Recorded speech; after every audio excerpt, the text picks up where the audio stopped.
जाती है, जैसे कोई बात अगर देखते हैं समाज में या सुनते हैं कि भाई किसी के बारे में ऐसा सुनते हैं तो एक बात तो ये क्लियर हो गई आज कि भाई हर घटना प्रभु की लीला है। वो चाहे नेगेटिव दिख रही हो चाहे पॉजिटिव, वो है सब प्रभु की लीला। इसलिए हमारा को उस चीज के बारे में चिंतन दिमाग में नहीं रखना चाहिए कि क्या हो रहा है क्या नहीं हो रहा है। अब ये रही बात की कि स्वधर्म का पालन करना ही है, अपने लिए खाली वही है। अब इससे पहले जैसे ये बात अभी समझ में आई, इससे पहले एक प्रश्न पूछने की इच्छा थी पर वो अब ठीक है, उसका मुझे लगता है इसमें समाधान हो गया। तो वो प्रश्न भी यदि आप चाहे तो रख दो। वो ये था कि जैसे आज मन में ये बात आ रही थी, जो कई दिनों से सोच रहे थे, ये बात कई दिनों में बीच बीच में आ जाती है बात उठ करके कि भाई जैसे ऐसा लगता है कि जैसे आप जो जिस स्तर की बातें बताते हैं वो 100% शुद्धता की बातें या 24 कैरेट की बातें हैं, और जबकि हमारा आचरण या हमारा जीवन ऐसा है कि हम तो 2-5% पर ही अभी हैं। तो उस चीज को पूर्ण रूप से जो है हम अपने आचरण में नहीं ला पाते। एक समस्या ये है, यानी कि स्टार्टिंग जो लेवल हमारा है, आप तो पूरे लेवल की बात करते हैं कि आप ऐसा कीजिए, उसके आधार पर आपकी सारी चर्चा होती है। लेकिन हमारे को ऐसा लगता है कि हम उसको इसलिए नहीं कर पाते कि हमारा तो स्टार्टिंग लेवल है। तो इसी कारण जब आपने एक बार कहा था कि अम्मा जो है श्री पूज्य अमृतानंदमयी अम्मा जी जो हैं, उनके दर्शन करने से या उनके बारे में विचार करने से सब कहा था आपने कि श्रद्धा लगती है, श्रद्धा मिलती है, और वो हमारे को एक प्रकार से चाहिए। तो मैं ऐसे ही सोच रहा था कि मैंने कहा माँ के दर्शन जल्दी से जल्दी कैसे प्राप्त करें अपन। तो आज मैंने वो मोबाइल में अम्मा के बारे में कुछ सर्च कर रहा था, मैं देख रहा था उसके अंदर। तो वो हालांकि उसके बारे में एक दो तूफान वगैरह की वीडियो भी देखे, गलती थी मेरी, लेकिन फिर वो अम्मा के जब वीडियो देखा तो उसमें किसी का मेरे को पता नहीं था किसी का लेख था, वो पूरा उसमें बताया। उसमें लास्ट में एक जो चीज थी उसमें उसने बोला कि उसमें कैंटीन में बोली है एक वगैरह की ये चीज भी मिलती है। तो ये मेरे को लगा कि यार ये क्या हो सकता है, इसका भ्रम हो, लेकिन वो बात तो चित्त में एकदम से एक बार आ ही गई। तो मैंने कहा अब ठीक है, एक बार श्री गुरु जी से पूछ ही लेते हैं कि क्या जो है ना हमारा मतलब चित्त विक्षिप्त हो, क्या बोलते हैं उसको, हो गया इससे, यानी मेला हो गया चित्त, एक तरीके से हमने मेला कर लिया एक तरह के, वहां पर ऐसी चीज मिल गया। तो उसका शमन हो जाना चाहिए आपके कृपा से। तो मैंने ये थोड़ी कहा कि अम्मा के यहाँ पे लहसुन प्याज नहीं चलता या वहाँ पे ये चीज़ें नहीं चलती या वो नहीं होता, मैंने तो कहीं नहीं कहा। आपने नहीं कहा, लेकिन मेरे को ऐसा लगा कि भाई ठीक है, जैसे सनातन का वहाँ है इतना, तो एक वगैरह का तो निषेध होगा इसलिए। एक्चुअली क्या है कि हम स्थूलता को पकड़ते हैं और हमारा स्तर बहुत कमज़ोर होने की वजह से हम विशुद्ध चीज़ों को पकड़ नहीं पाते हैं।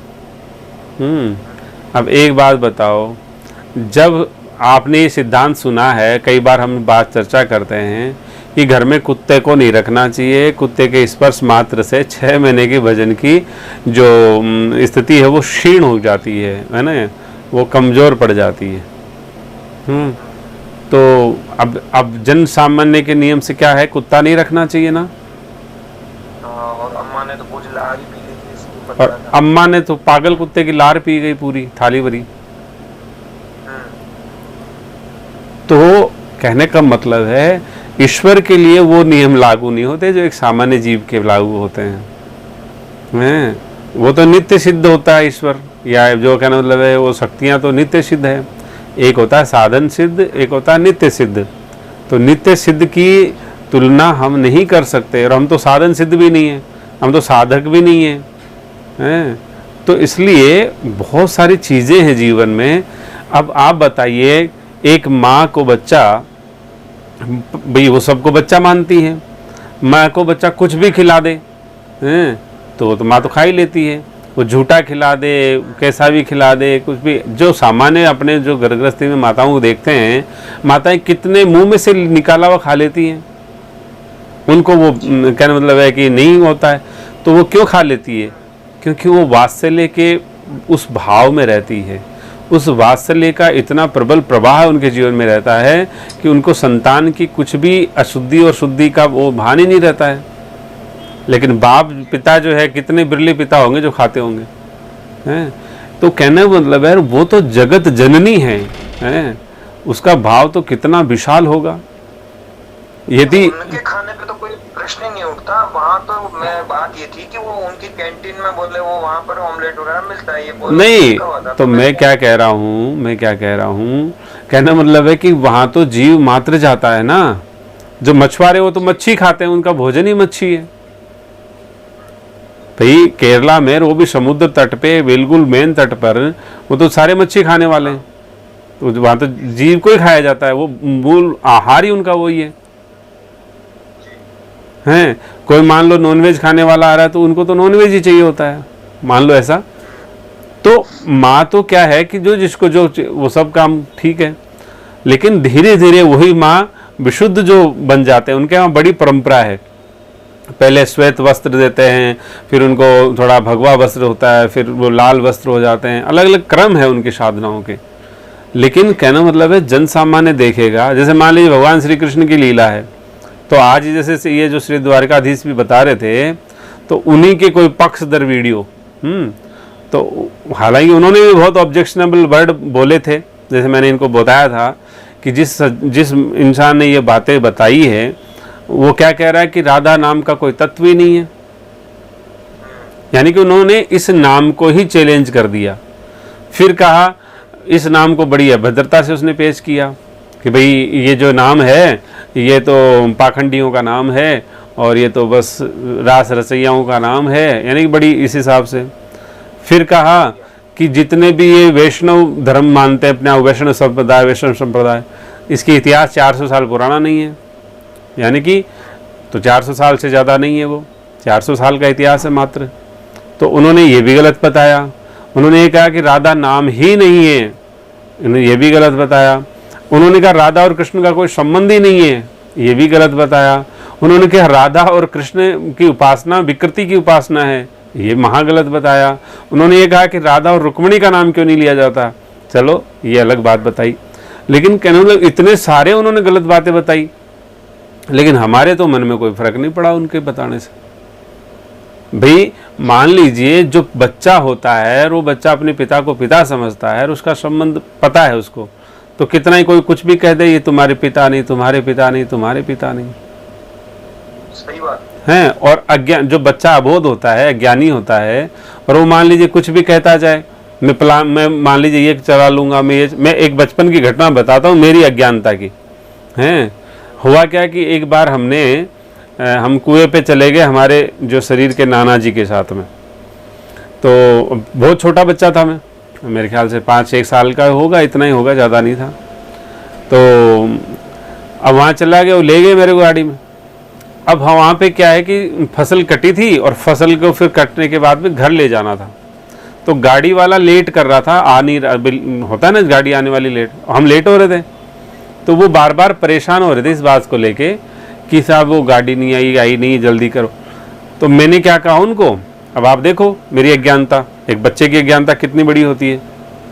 मैंने ऐसे कहा उनको कि आप ऐसा करो, मैं ऐसे घुटने चलूँगा, हैं, और मैं घुटने चलूँगा और मेरे ऊपर आप ऐसे ऐसे ये फसल रख दो मेरी पीठ के ऊपर, मैं ले चलूँगा, ले जाऊँगा, हैं। और मैं उसी बात पे जिद करने लग गया, हैं। भाई कहना मतलब है ये फसल जो है मेरी पीठ पे रख दो, मैं घुटने चलूँगा और मैं ले जाऊँगा इसको। अब एक बात बताओ कि क्या मेरे नाना जी मेरे थप्पड़ मारेंगे क्या, या मेरे नाना जी मेरे को मूर्ख बताएंगे क्या मेरे नाना जी मुझे गलत समझेंगे क्या? वो हंसेंगे मेरी बात को लेके, बस सिर्फ यही तो हंसेंगे ना। और वो मेरी इस बात को लेके सबको कहेंगे तो भी हंसी आएगी उनको, बस हंसी तो फूटेगी। जबकि वो घोर असैद्धांतिक है, अतार्किक है और वो असंभव भी है, लेकिन उसको वो ना तो बुरे मान रहे हैं ना मूर्खता समझ रहे हैं, और फिर भी उसकी बात को लेके कहीं कह भी रहे तो हंसी से कह रहे हैं, एक निंदा की दृष्टि से नहीं कह रहे, एक मूर्खता की दृष्टि से भी नहीं बता रहे। कितना बोला है उन्हें, समझ रहे ना। तो कहने का मतलब ये है कि जब भी कोई समाज में इस तरह से अज्ञानता की बात करता है तो वो दया का पात्र होता है बेचारा। वो ये नहीं होता कि वो उससे लड़ने की बात है या उससे कहने मतलब मुंड फोड़ने की बात है, वो उसको दया चाहिए। वो बहुत दया का पात्र है, वो अबोध है, अबोध बालक है। तो अबोध से यदि बोध वाला लड़ेगा तो ये तो उस तरीका ठीक नहीं है। सही बात है।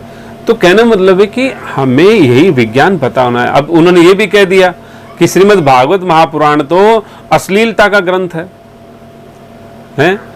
आप बताओ कि अब कहना मतलब है कि कह दिया तो कह दिया, अब क्या कह सकते हैं किसी को? भाई जीव को स्वतंत्र बनाया ईश्वर ने बनाया, तो ईश्वर ने ताला नहीं लगाया तो मैं कौन हूं ताला लगाने वाला? भाई ईश्वर ने कर्म करने के लिए उसको स्वतंत्रता दी है पुरुषार्थ के लिए। अब वो यदि मान लीजिए किसी ऐसे अद्भुत महाग्रंथ को ये कह रहा है कि वो अश्लीलता का ग्रंथ है, तो मैं तो अधिकृत नहीं हूं उसको तर्क देने के लिए, शास्त्रार्थ करने के लिए। लेकिन मैं इसके लिए जरूर अधिकृत हूं कि मैं उसकी मूर्खता पर हंस सकता हूं, या कहना मतलब है कि अबोधता समझ के उसको माफ कर सकता हूं, इतना ही समझ सकता हूं। पर मेरे माफ करने से ईश्वर तो माफ नहीं करेंगे। ईश्वर का विधान तो ईश्वर अपना चलाते ही हैं, मेरा क्या लेना देना उसमें। तो इसलिए सभी की मूंड माथी, या कहने लगे सभी की जो निकले हुए शब्द बाण गले में नहीं डाला करते हैं।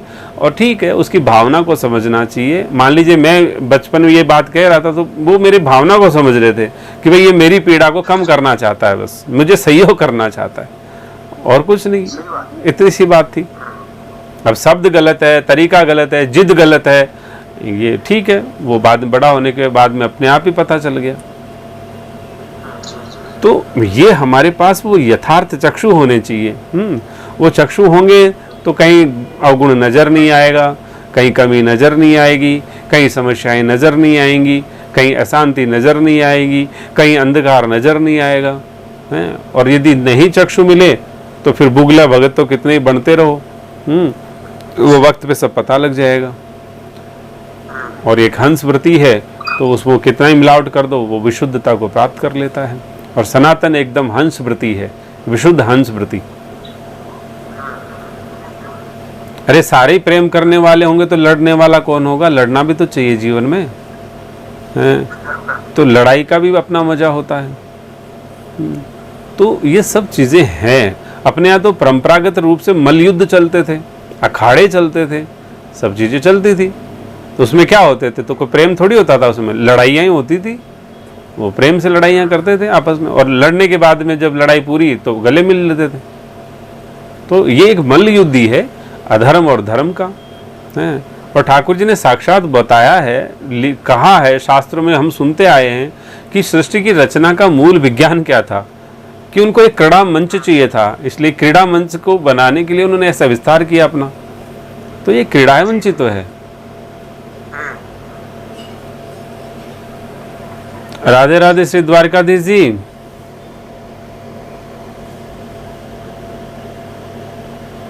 राधे राधे। हाँ, आपकी शंका का, आपकी अशांति का संपूर्ण भाई का नाश हुआ कि नहीं? अभी नहीं, हो गया शाम में, तो कल शाम को ही हो गया था काफी। नहीं, पूर्ण रूप से हो गया। हाँ, कहना मतलब है ना, हमें किसी व्यक्ति विशेष में दोष देखना है, ना जो कहने वाला में भी नहीं देखना है कि वो क्यों कह रहा है। सब अपना ठाकुर जी सब नचा रहे हैं, जिसको जो नाच रहा है बस। और अपने को भी अपना डांस अच्छे से दिखाना है, नहीं तो पास नहीं करेंगे वो। ये अच्छा हो गया, ये चर्चा हो गई, इससे काफी सहयोग मिलेगा। क्योंकि पहले इस तरह के, कल तो चलो हमने चर्चा कर दी, अदरवाइज भी तो ऐसी समस्याएं आती ही रहती है। इसके बारे में कुछ जान करके, किसी के मुख से कुछ सुन करके। लेकिन इसमें थोड़ा सा इतना अभी आगे से ये रखना कि इन समस्याओं को स्वतः ही कह देना चाहिए आदमी को।